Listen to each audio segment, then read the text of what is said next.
Bride and bridegroom, our host and hostess, ladies and gentlemen, pray silence for Mr. Stephen Turley and Mr. Matthew Turley, the best men.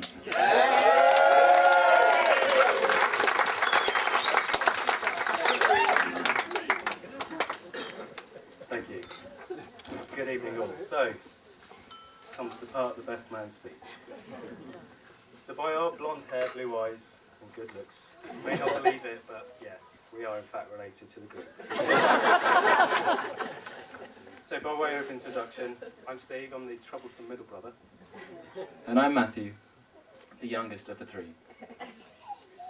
We'd like to thank you all, family and friends, so much for being here on Richard and Zoe's special day. It's really a privilege to be standing here today, giving the best man speech for our big brother. I'm sure you'll agree the ceremony was perfect. Unfortunately, he can't join us this evening. But we'd like to thank Father Tom for getting Rich and Zoe prepared for today and for their future ahead together, and for joining and blessing them in marriage. And continuing on that theme of thank yous, on behalf of Richard and Zoe, we'd like to echo the kind words already mentioned. And firstly to the bridesmaids for all their hard work today. You looked absolutely stunning. I'm sure you agree, only outshone by Zoe herself. Many thanks also to Mark and Jonathan again, who did a great job. Not sure about the stunning bit though. But thank you all, we know Richard and Zoe are hugely grateful. That's the best man speech. We'll try and keep it to the point, as we know you're eager to get to the real entertainment of the evening, which is of course watching Richard trying to dance. Now, Steve and I will be the first to admit that our fortes are not in speech writing, but we're going to give it our best shot.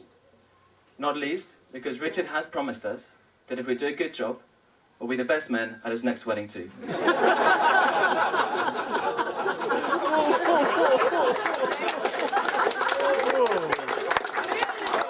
I'm joking too.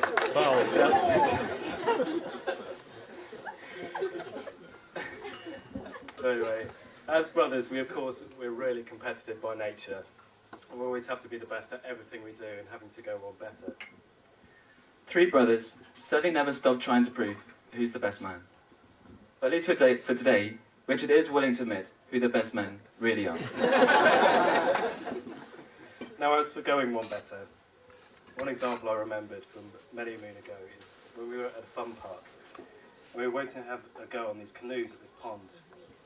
Now I was waiting on this pier and I was looking down at the water looking for some fish. And Rich, he's creeped up behind me, he's grabbed me by the arm. "Saved your life," he shouted.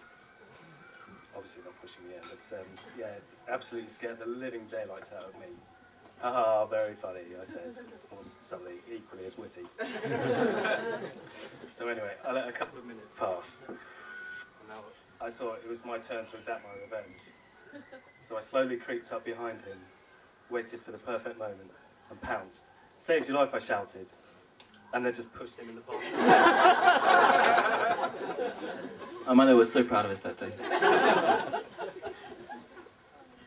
Now we can honestly say, in all the years we've known Richard, no one has ever questioned his intelligence. In fact, I don't think anyone's ever mentioned it. No. For instance, during our trek in Dartmoor a couple of years back, Richard had been falling behind quite a bit. And on getting back home and giving him a bit of stick, he protested, "But look how heavy my bag is, it's much heavier than yours." And then he proceeded to unpack all his wet clothes and all the souvenirs he collected on the way, a collection of big rocks. It was no wonder he'd been lagging behind. He was carrying half of Dartmoor.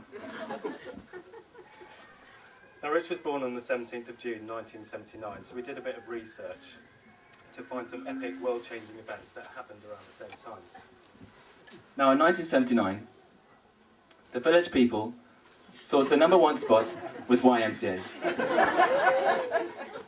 The Sahara Desert experienced snow for 30 minutes. Apparently, President Jimmy Carter was attacked by a swamp rabbit while solo fishing. And Margaret Thatcher, of course, became our nation's first female Prime Minister. However, It does seem that nothing of real significance happened on the 17th of June that year. But for some reason, Wythenshawe Hospital in Manchester still refers to that day as Ugly Baby Tuesday.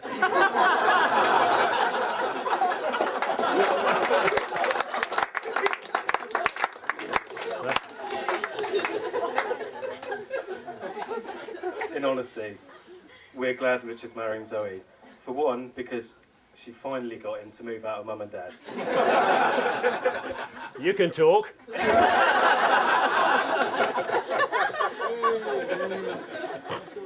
But also because we know she can cook. Now, I'm sure Richard's university friends would agree with me in saying that Richard's culinary skills are, shall we say, somewhat lacking.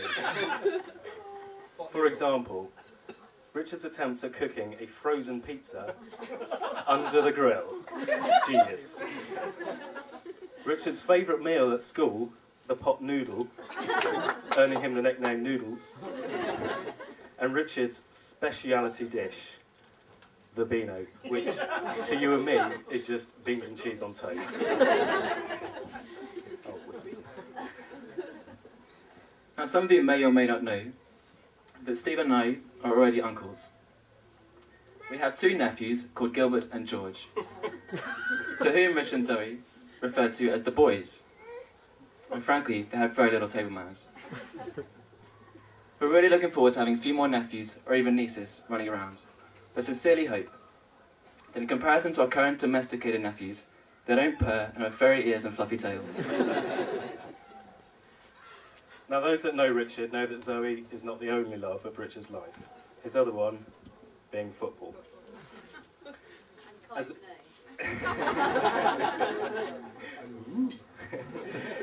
As a die-hard Man United fan over the past couple of years, he's been...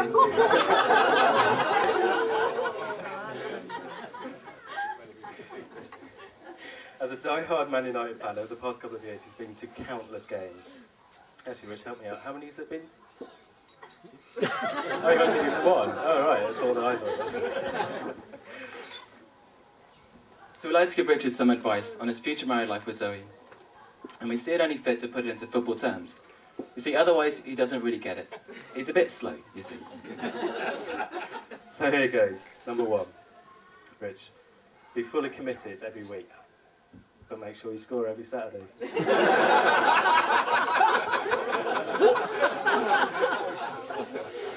Number two, warm up well, but don't go out too fast. Number three, don't put your tackle in too hard or you may injure yourself. And finally, number four, remember that playing away from home could result in some serious groin injury.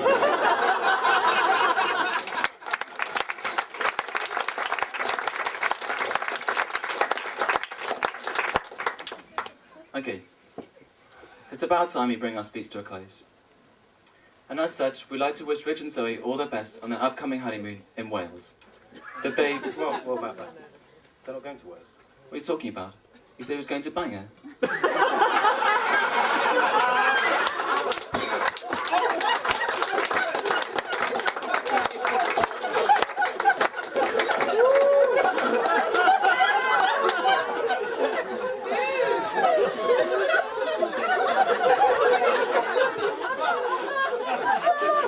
But really...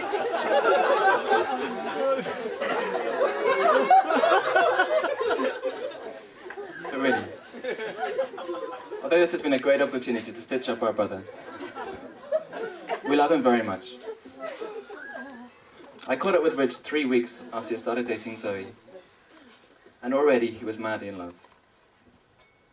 And now, approximately 3 years in, we're celebrating the union of two people who truly fit and love each other very, very much. We wish them many happy years together and hope that any hard times and disputes that inevitably occur during marriage are overcome with all the happy moments and years they'll share together. We're happy to see our big brother tie the knot with Zoe, who brings him happiness and shares all his interests, including his strange art. And we'll be glad to see Zoe as the sister we've never had. So on that note, please raise your glasses with us to share in a toast to the married couple. To Richard To and Rich Zoe. and Zoe.